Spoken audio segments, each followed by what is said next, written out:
बिस्मिल्लाहिर्रहमानिर्रहीम। शुरू अल्लाह के नाम से जो बे इंतहा मेहरबान और रहम फरमाने वाला है। कसम है रोज़े रोशन की और रात की कि वो सुकून के साथ तारी हो जाए।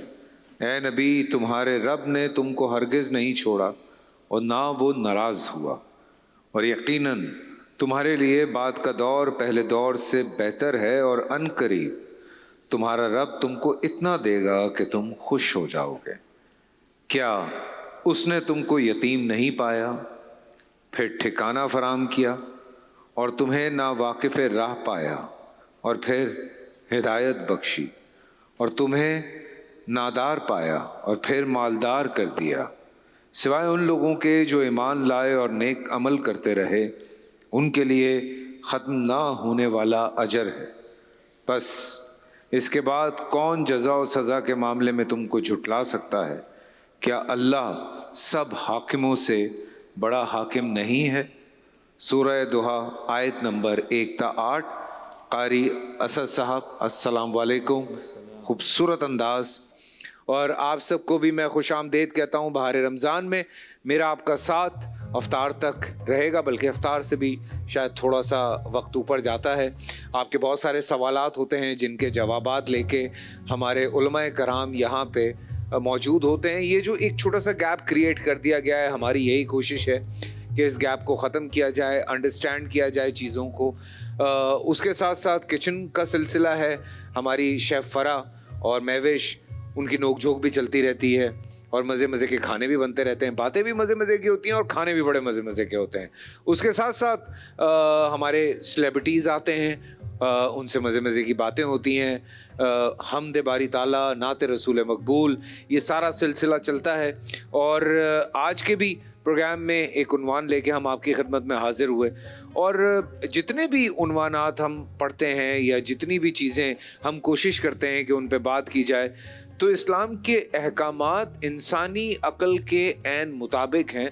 बात यह है कि इन हिकमतों को, जो हर हुक्म है अल्लाह ताला का, जितनी भी हिकमतें उसके अंदर मौजूद हैं, अगर उन हिकमतों को हम अंडरस्टैंड करना शुरू करें, समझने की कोशिश करें, ज़ाहिर सी बात है उसको समझने के लिए आपको थोड़ा पढ़ना पड़ता है, जानना पड़ता है, तो वो ज़िंदगी में जितने भी हमारे अवामिल हैं, जितने भी हम काम करना चाहते हैं, उनमें ऑटोमेटिकली आसानियाँ होनी शुरू हो जाती हैं। खामखा की मुश्किलों से आप दूर हो जाते हैं, रात को सुकून की नींद आती है, आपको कोई डर खौफ नहीं होता, आपके दिल में ये डर नहीं होता कि न जाने कल क्या होगा, मैं ये कर रहा हूँ तो पता नहीं इसके करने के बाद मैं।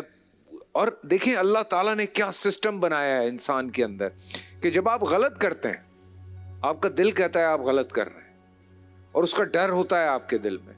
जब आप अच्छा काम करते हैं तो आपके दिल के अंदर ये सुकून होता है कि आप अच्छा काम कर रहे हैं और अल्लाह ताला इस काम से खुश होगा। लेकिन एक क्या खूबसूरत बात, गालिबन वासिफ अली वासिफ साहब की ये बात है, मुझे याद आ गई कि ये जो एहसास है, एक नेकी का एहसास है और एक गुनाह का एहसास है।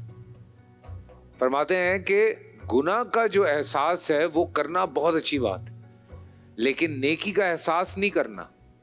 अब क्या डेप्थ है इस बात के अंदर, बैठ के सोचें समझें तो आप अंडरस्टैंड करेंगे कि क्या क्या चीज़ें इसके अंदर मौजूद हैं। कि नेकी का जब इंसान एहसास करता है तो सोचें कहाँ तक जाती है बात, और जब गुनाह का एहसास करते हैं तो आप अपने आप को ऑटोमेटिकली रोकना शुरू कर देते हैं। तो आज जिस उन्वान को हम लेके यहाँ बात करना चाह रहे हैं वो है सूद के ऊपर, रिबा। नॉर्मली बहुत सारी डिस्कशंस होती हैं रिबा के हवाले से, सूद के हवाले से, उस पर बातें भी की जाती हैं, अंडरस्टैंड भी होती हैं, लेकिन उसके बावजूद आज भी बहुत सारे लोग इस सिचुएशन में फंसे रहते हैं। मजबूरियां इंसान से कुछ भी करवा सकती हैं। किसी की बच्ची की शादी है, अब वो बेचारा क्या करे, उसने इतनी मेहनत की, नहीं हो पा रहा, तो वो किसी से सूद मांगता है, उधार मांगता है। लोग उधार नहीं देते, उसकी उस कमज़ोरी का फ़ायदा उठाते हैं और सूद पे उसको ले जाते हैं। जब सूद पे आप किसी को ले जाते हैं, आपने लाख रुपए लिए, 2 लाख रुपए लिए, 5 लाख रुपए लिए, आप यकीन करें उस आदमी की जूतियाँ ख़त्म हो जाती हैं, घर बिक जाते हैं, गाड़ियाँ, दुनिया की हर चीज़ बिक जाती है, लेकिन वो सूद नहीं उतरता।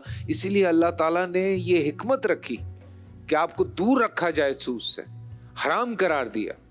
پر لوگ کہیں نہ کہیں اس میں الجھتے چلے جاتے ہیں. سورہ بقرہ کی آیت نمبر 275 میں اللہ تعالیٰ فرماتے ہیں کہ یہ غیر مسلم کہتے ہیں کہ خرید و فروخت تو ربا سود ہی کی طرح ہے، لہٰذا جس طرح سود حرام ہے تو خرید و فروخت بھی حرام ہے، یا جس طرح خرید و فروخت حلال ہے تو سود بھی حلال ہونا چاہیے.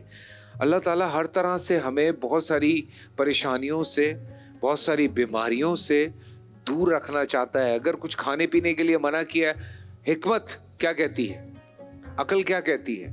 ہر وہ چیز جو اللہ تعالیٰ نے منع فرمائی کھانے پینے سے، آپ دیکھ لیں اس کے نقصانات کیا ہیں. اللہ تعالیٰ نے جو فرمایا کھانے کے لیے وہ آپ کھا لیں، آپ دیکھ لیں اس کے کیا فوائد ہیں. تو ہر چیز میں اللہ تعالیٰ ہم لوگوں کی آسانی چاہتا ہے. اللہ چاہتا ہے کہ ہم ایک بہتر زندگی گزاریں اور پھر اللہ کے حضور حاضر ہوں. تو ایک بڑی اچھی بات ہے، میں یہ ضرور دیکھ کے آپ لوگوں کو کوٹ کرنا چاہتا ہوں. تجارت اور سود کو ایک جیسا کہنے والے میں فرق نہیں آتا. اللہ تعالیٰ فرماتے ہیں کہ اللہ نے تجارت کو حلال دیا ہے اور سود کو حرام قرار دیا ہے. سود خور، غور سے سنیے گا میری یہ بات، سود خور قیامت میں ایسے مخبوط الحواس ہوں گے، ایسے گرتے پڑے کھڑے ہوں گے جیسے دنیا میں وہ شخص جس پر بھوت سوار ہو، کیونکہ سود خور دنیا میں لوگوں کے لیے بھوت بنا ہوا تھا. آج کل سودی قرضہ لینے والے، دینے والے ابتدائی انداز میں جو سود آپ کو دیتے ہیں بڑے مہذب نظر آتے ہیں. جب آپ ان سے سود لے لیتے ہیں اس کے بعد ان کے چہرے بدل جاتے ہیں، وہ مسکراہٹیں بدل جاتی ہیں، وہ انداز بدل جاتا ہے، وہ دوستی، وہ یاری سب بدل جاتا ہے. انسان ختم ہو جاتا ہے. اسی لیے اس چیز کو انڈرسٹینڈ کریں کہ کیوں، صرف سوچیں اللہ تعالیٰ نے یہ چیزیں حرام کی ہیں، کیوں کی ہیں. ایک کویسچن مارک لگا لیں اپنے آپ نے، اپنے ذہن میں لگا لیں یہ کویسچن مارک ہے، کیوں ہے؟ تو کوئی نہ کوئی ریزن ہے. ہاں مجبوری میں انسان کہیں نہ کہیں پھنس جاتا ہے. سود لینے کے بجائے کوشش کریں کوئی نہ کوئی کہیں نہ کہیں مل جائے گا جس سے آپ ادھار لے لیں. ادھار لے لیں، ادھار واپس ہو جاتا ہے، سود واپس نہیں ہوتا بھائی. پر چلیں بات کو آگے بڑھاتے ہیں. ہمارے ساتھ یہاں پہ محترم فیصل نقشبندی صاحب موجود ہیں. بڑی خوبصورت انداز میں، خوبصورت آواز میں کلام پیش کرتے ہیں. مجھے بہت خوشی ہے. السلام علیکم حضرت، کیا حال ہے؟ ماشاء اللہ بالکل ٹھیک ٹھاک. آپ سنائیں کیسے ہیں؟ الحمدللہ، اللہ پاک کا شکر ہے. اور آپ نے جو ماشاءاللہ آج موضوع کا انتخاب کیا ہے یہ واقعی بہت الارمنگ ہے. سود، ہم نے اپنے بڑوں سے سنا ہے کہ سود اللہ سے جنگ ہے. بالکل قسمت یہ تاب ہے کہ وہ اللہ سے جنگ کرے. بالکل. اللہ ہم سب کو محفوظ رکھے. فیصل بھائی صرف عقل استعمال کرنے کی بات ہے نا. میں جو بھی چیزیں حرام ہیں جب ان کے بارے میں پڑھتا ہوں تو میں اپنے آپ سے کویسچن کرتا ہوں کہ کیوں ہے. آج کے دور میں بچہ پوچھتا ہے نا کہ کیوں ہے، تو لیٹس ٹاک اباؤٹ اٹ. یقیناً اللہ کے ہر فیصلے میں ایک حکمت ہے، وہ اللہ حکیم ہے نا. بالکل یقیناً اس میں حکمت ہے ہمارے اور عقل انسانی کے مطابق حکمتیں موجود ہیں. میں بار بار یہ کہہ رہا ہوں. آئیے بسم اللہ کرتے ہیں، پھر آگے بڑھیں گے اپنے شو پروگرام کو لے کے. اللہ رب العزت کے حمد سے آغاز کرتے ہیں. جزاک اللہ.